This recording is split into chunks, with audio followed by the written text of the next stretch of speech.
This can't be happening! She is Barren!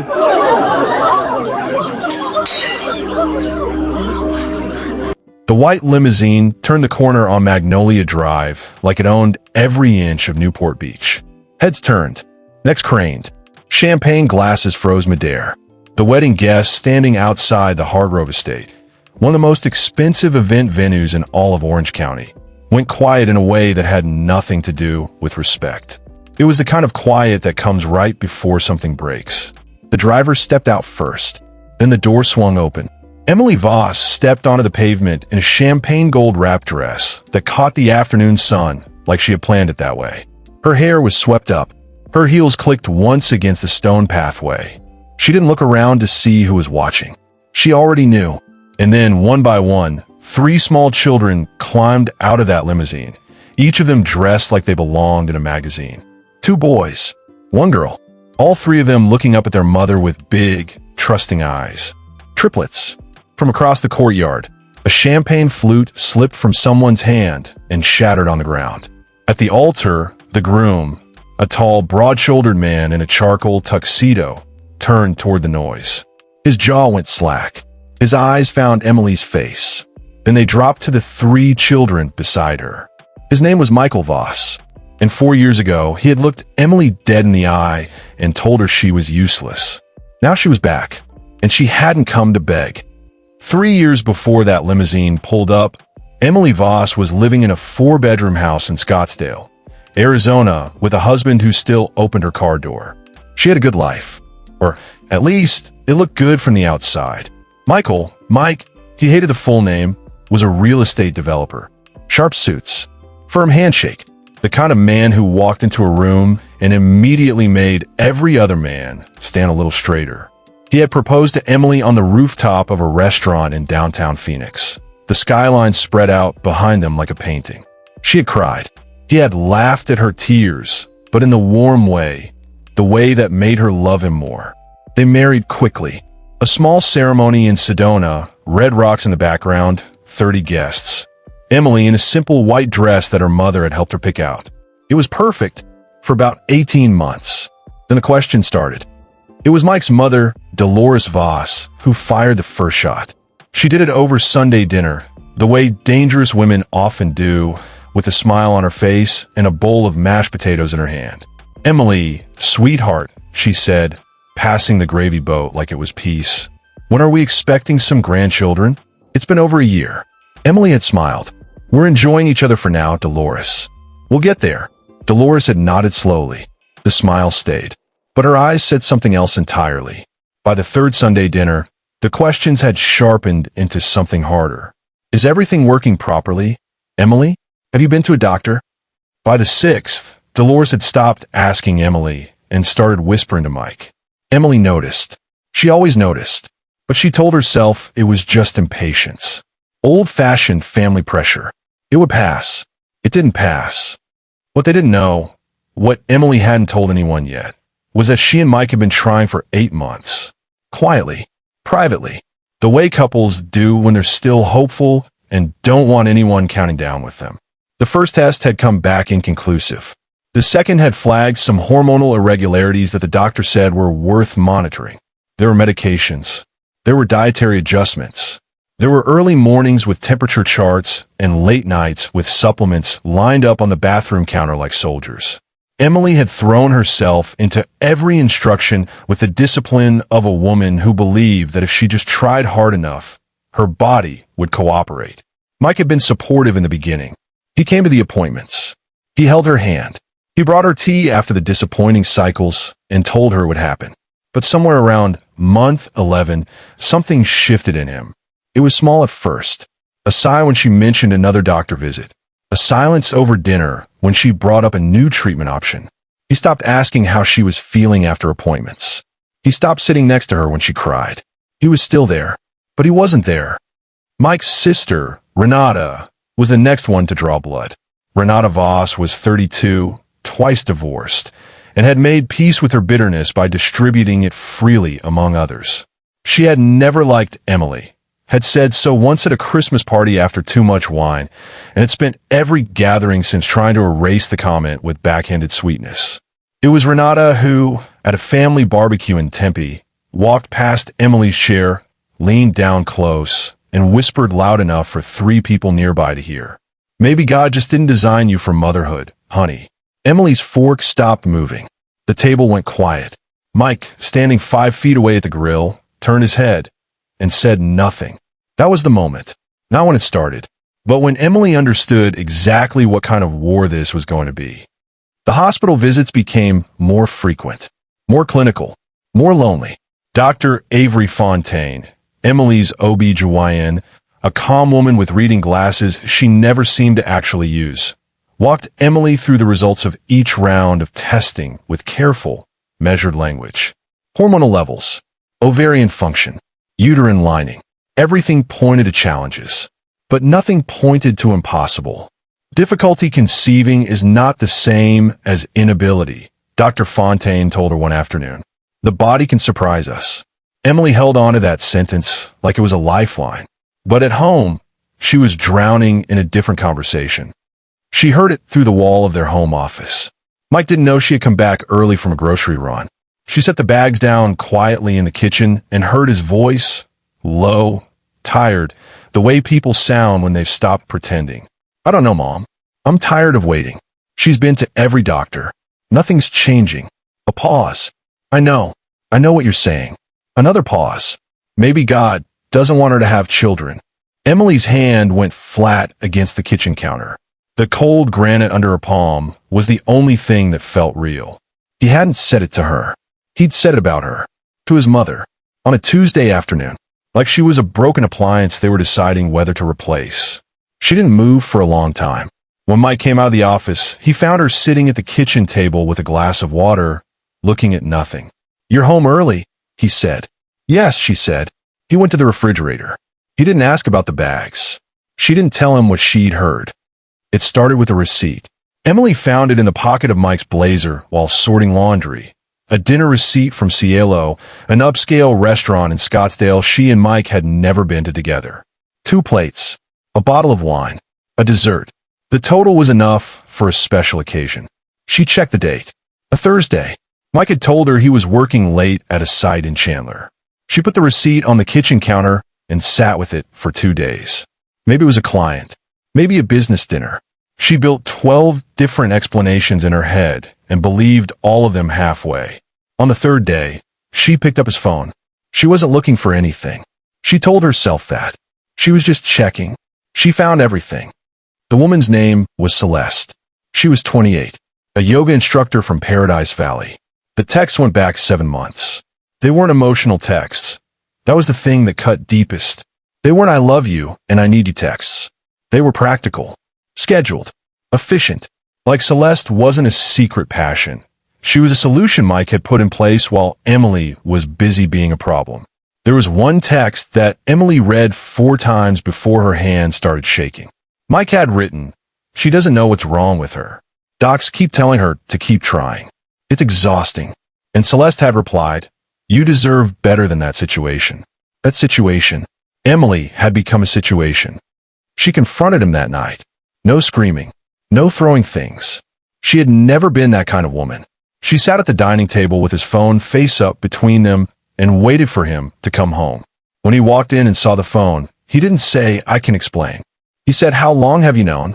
Like her pain was an inconvenience he needed to schedule around. "Long enough," she said. The conversation that followed was one of those conversations that happens in very calm voices and destroys everything anyway. Mike didn't deny it.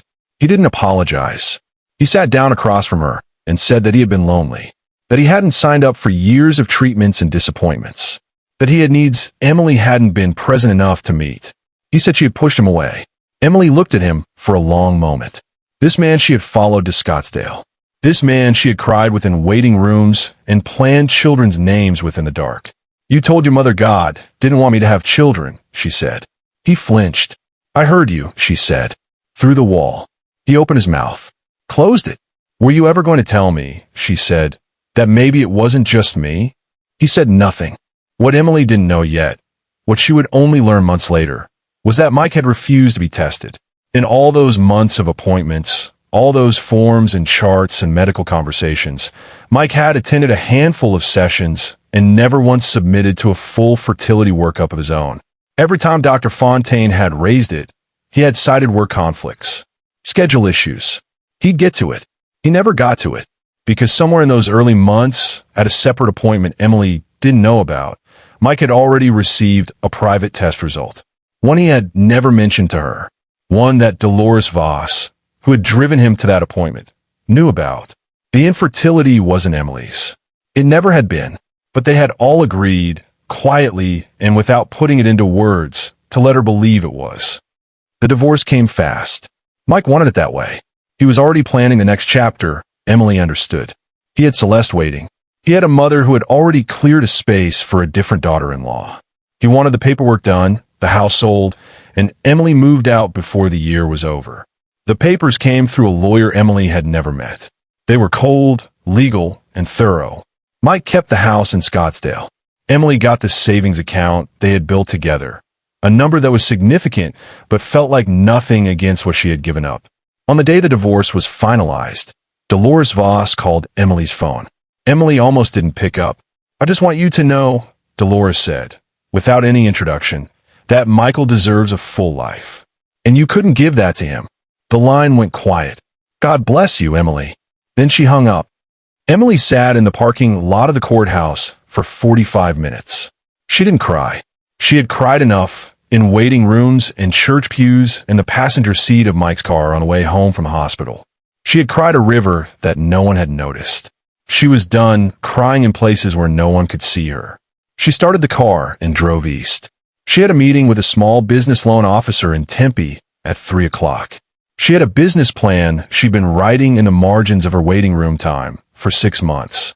A catering company, high-end, focused on corporate events and upscale weddings. Emily had always known food. It was the one place she had always felt like herself. She was going to build something, and she was going to build it without a single person in that family watching. The betrayal she hadn't accounted for came from her best friend. Deja Crawford had been Emily's closest friend since college. A bright, quick-talking woman who had stood as Emily's maid of honor at the Sedona ceremony and spent every major milestone in Emily's life sitting next to her. It was Deja who had introduced Emily to the Voss family originally. Deja who had been there for the early doctor visits. Deja who had held Emily's hands and said, "You are going to be a mother. I know it." For months after the divorce, while Emily was quietly building her business from a rented commercial kitchen space in Mesa, she learned the truth. A mutual friend let it slip at lunch. The way terrible truths always arrive, wrapped in someone else's innocence. Deja had been passing Emily's private medical updates directly to Dolores Voss. Appointment outcomes, test results, the specific details that had armed the family with ammunition for their campaign of shame. Deja had known about the affair for 3 months before Emily found out. She had said nothing. Emily didn't call Deja. She didn't send a message. She sat with that information overnight. And in the morning she blocked Deja's number, filed her business license under her own maiden name, Harlow, and told herself that the only people worth trusting from now on were the ones she had yet to meet. 12 months after the divorce, Emily Harlow Catering was turning a profit. 18 months after the divorce, she was booked solid through the next quarter with 3 full-time employees and a waiting list for December.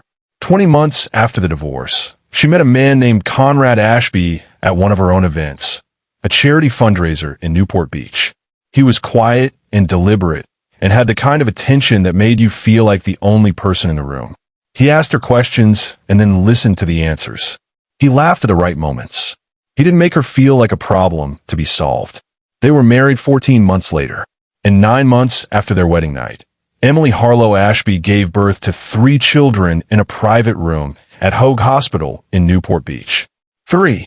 A boy they named Elias, a boy they named Rowan, a girl they named Nora. Emily lay in that hospital bed with all 3 of them lined up in the crook of each arm, and she thought about every Sunday dinner, every whisper, every "When are you giving us grandchildren?" Every silent man at a grill who said nothing when his sister drew blood. She thought about maybe God doesn't want her to have children, and she looked at Elias and Rowan and Nora. and she laughed, the deep, private kind of laugh that isn't about being happy. It's about being right. Then, 8 months later, word reached her through a mutual contact that Michael Voss was getting married.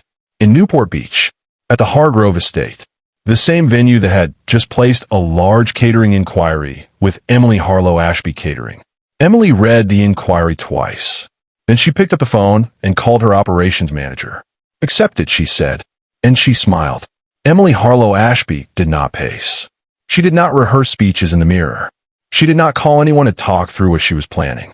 She simply moved through her Newport Beach home on the morning of the wedding the way she moved through every catering event she had ever run, with intention, with precision, and with the quiet confidence of a woman who had already done the hard part. The hard part had been the years before.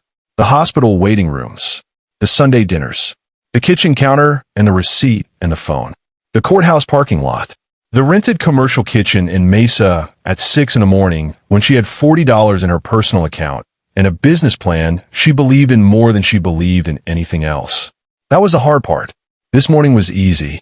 She dressed the triplets first. Elias in a navy suit with a small white pocket square. Rowan in the same. Nora in a cream dress with tiny gold buttons that Conrad had found after 3 separate shopping trips because he had refused to settle for anything that wasn't exactly right. Emily watched her husband kneel in front of their daughter and fasten each button with his big, careful hands, and she felt something move through her chest that she didn't have a name for. It wasn't happiness exactly. It was more solid than that. Conrad looked up at her. "You sure about today?" "Completely," she said. He studied her face for a moment, the way he always did, like he was reading something the rest of the world couldn't see. Then he nodded once and stood up. "Then let's go show them what they missed."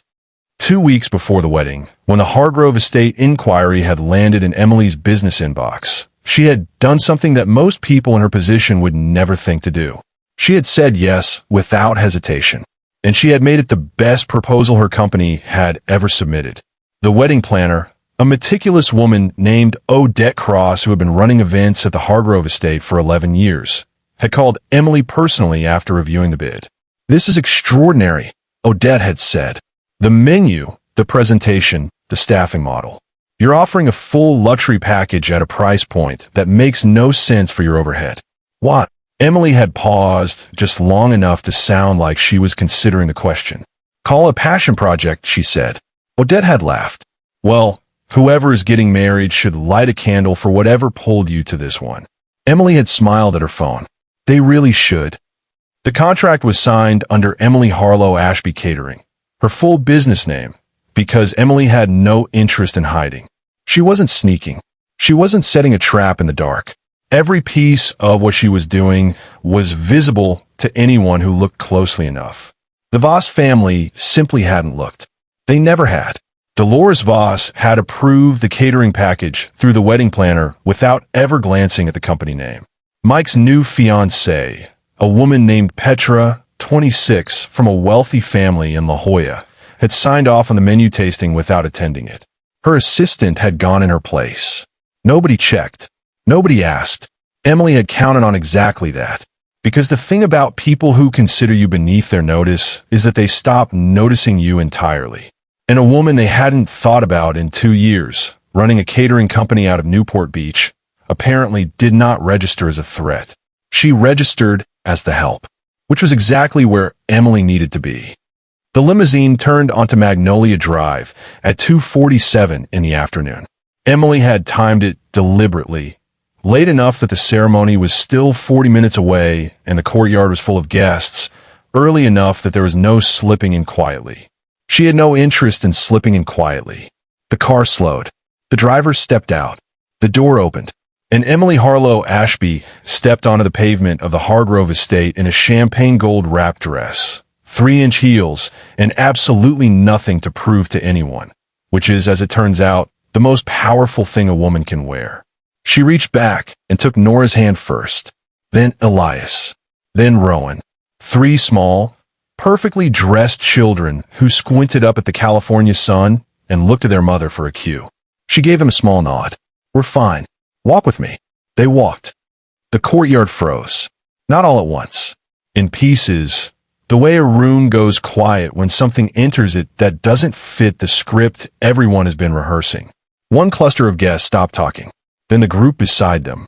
Then the ripple moved outward like something dropped in still water. Dolores Voss was standing near the entrance with a glass of sparkling water and a fascinator that was trying too hard. She saw Emily first. Her face did something complicated and quick, a flash of recognition, then confusion, then something that might have been the first breath of understanding before the walls went up. Renata was beside her. Renata, who had whispered maybe God didn't design you for motherhood. Honey into Emily's ear at a barbecue in Tempe, and then reached for a chicken skewer like nothing had happened. Renata saw the triplets and went completely still. Her mouth opened. Nothing came out. A champagne flute hit the stone courtyard and shattered. Nobody looked down at it. Mike came out of the venue's side entrance with his groomsmen at exactly that moment. 3 men in charcoal suits, laughing about something that stopped matching the second Mike's eyes found the limousine. His laugh died midway through. He saw the dress first, then the face, then the 3 children arranged beside her like a quiet, unassailable argument. The color left his face in sections. Forehead first, then jaw. One of his groomsmen leaned in. Mike, hey, who is that? Mike didn't answer, because there was no answer he could give that didn't cost him something. Emily walked calmly through the courtyard. She smiled at strangers the way you smile when you own the room. She guided her children with one hand and let the silence work on its own. She found Odette Cross near the event entrance, clipboard in hand, earpiece in, the controlled, professional calm of a woman who had seen everything at this venue and was currently recalibrating. Odette clocked Emily's face and the children and clearly understood, in a sharp way that experienced event planners understand things, that something was happening that she had not been briefed on. Mrs. Ashby, she said carefully. Odette, Emily said, I need to speak with you about the catering contract. They stepped to the side, out of the main flow of guests, into a quiet alcove near the garden wall. Emily was brief, precise. She told Odette that effective immediately, she was withdrawing the luxury catering component from the event. The premium menu, the signature dishes, the open bar, the tableside presentation service, all of it pulled. Her crew would be demobilizing from the kitchen within the hour. The base catering package that the venue provided in-house would remain. Nobody would go hungry. There would be food and drink. But the extraordinary version, the one Petra and Dolores had signed a glossy contract for, the one that had made Odette call Emily and say this is extraordinary, was gone. Odette stared at her. Mrs. Ashby, the contract was signed with a cancellation clause that I am exercising, Emily said. The penalty fee is already being wired to the estate's account. You'll see it by end of business today. She had planned for this, budgeted for it, thought about it more carefully than Mike had ever thought about anything he'd said to her.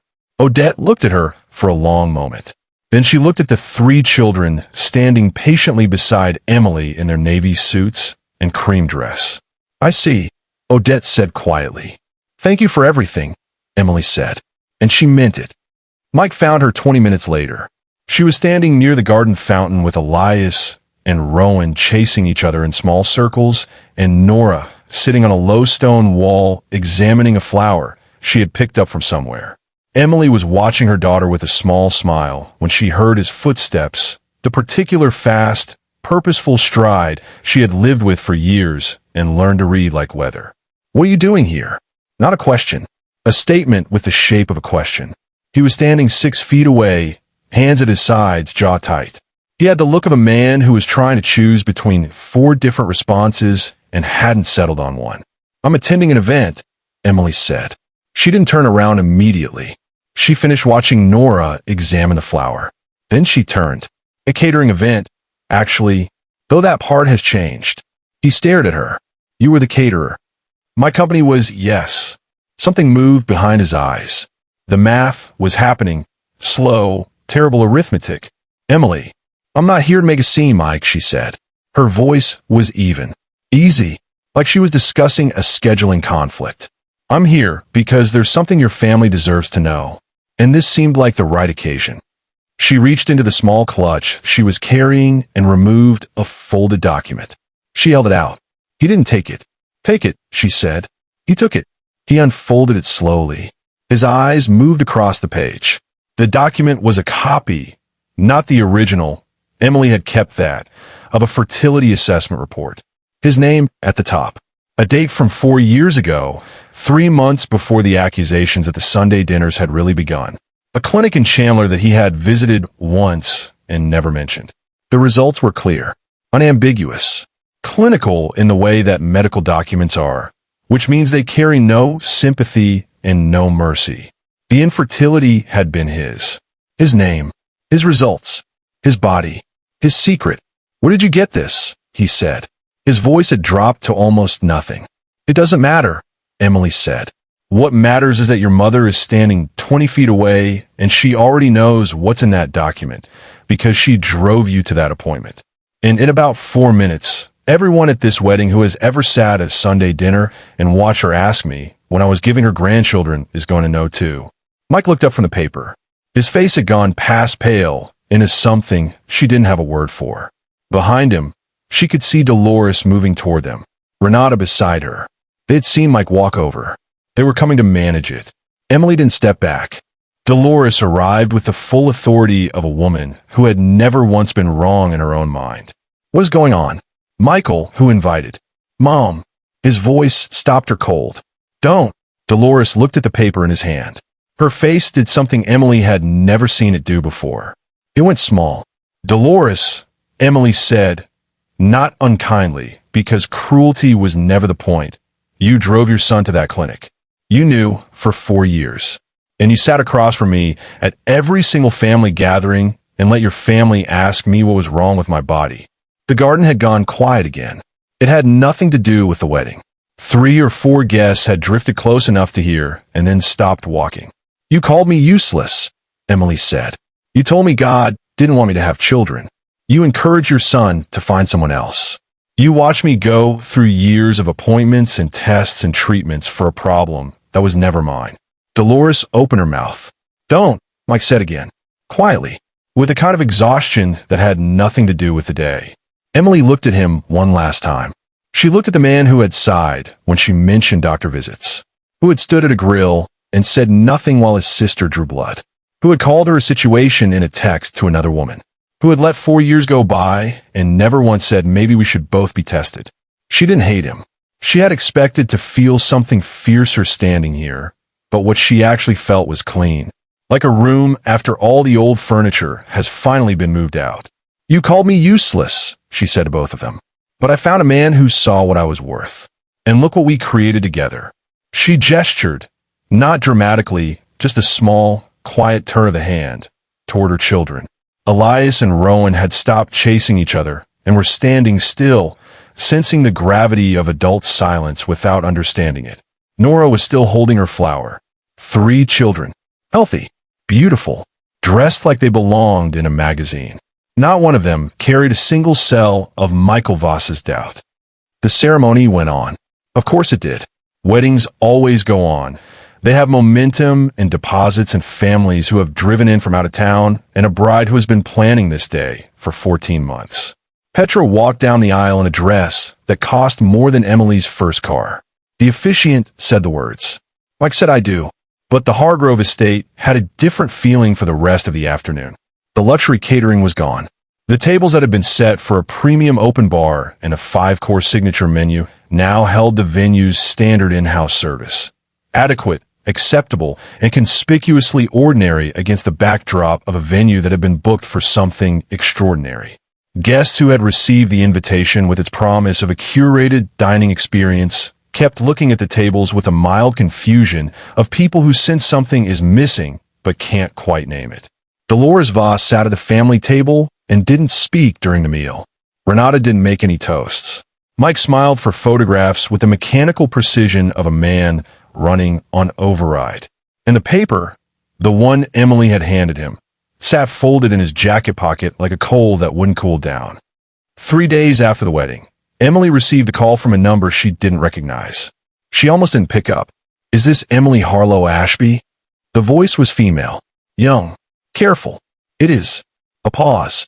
"This is Petra, Michael's wife." Emily sat down. I just wanted to. Petra stopped. Started again. I found out about the report. Mike told me. Or someone told him I already knew. So he told me. It's complicated. Understand, Emily said. I'm not calling about the wedding or the catering. I don't care about that. Another pause. I just wanted to know if you're okay. Because from what I've been able to piece together, you went through something that nobody should go through. Emily was quiet for a moment. I'm better than okay, she said finally. I genuinely am. Good, Petra said. And then, very quietly, I think I needed to hear that. The call ended. Emily held the phone for a moment, then set it down and went to find her children. That night, after Conrad had read Elias and Rowan into a slow, heavy sleep and Nora had finally surrendered to the pillow she'd been fighting for 20 minutes, the house went quiet. Emily stood in the hallway outside the nursery door for a moment, listening to the particular silence of sleeping children, that full, untroubled silence that is its own kind of proof of something. Conrad came up behind her and put his hand on her shoulder. He didn't say anything. He had always known when to say nothing. She turned around and leaned into him. Are you all right? He asked. She thought about the question. She thought about Dolores at that Sunday dinner with her smile and her gravy boat. She thought about the kitchen counter and the receipt. She thought about the courthouse parking lot and the commercial kitchen in Mesa and the business loan and the first event she had ever catered alone, sweating through her blouse and checking the temperature of every dish 4 times. She thought about Elias and Rowan and Nora, asleep 10 feet away. She smiled. For the first time in years, she said, I finally am. Conrad kissed her forehead. She closed her eyes. Outside, Newport Beach was doing what California evenings do. Cooling slowly, unhurrying, the last light pulling back from the water in long gold lines. The kind of evening that doesn't know anything about Sunday dinners or hospital corridors or whispered cruelties at family barbecues. Just the light and the quiet and a woman standing in a hallway with everything she had built around her. And that's Emily's story. She didn't blow up anyone's life. She didn't go to war. She just went to work on herself, on her business, on her future. And then she showed up, drop a comment, and tell me, what was the moment in this story that hit you the hardest? Was it the kitchen and the receipt? The Sunday dinners? Or was it Emily in that hallway at the end?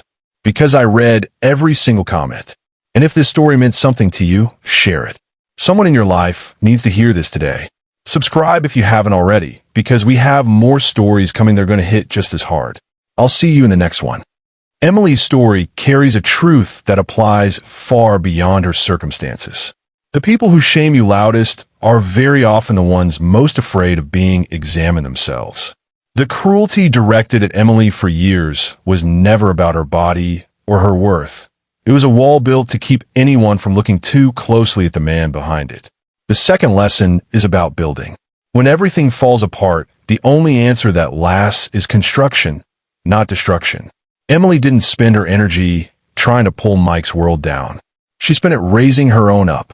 And when the time came, her world was tall enough that she didn't have to climb anything to be seen. The third and most important lesson is about worth. Worth is not confirmed by the people who love you. It is not taken away by the people who don't. It exists before them and after them and entirely without their permission. Emily always had it. The only thing that changed is that she stopped asking anyone else to validate it. Build your life. Do the work. Show up. The rest takes care of itself.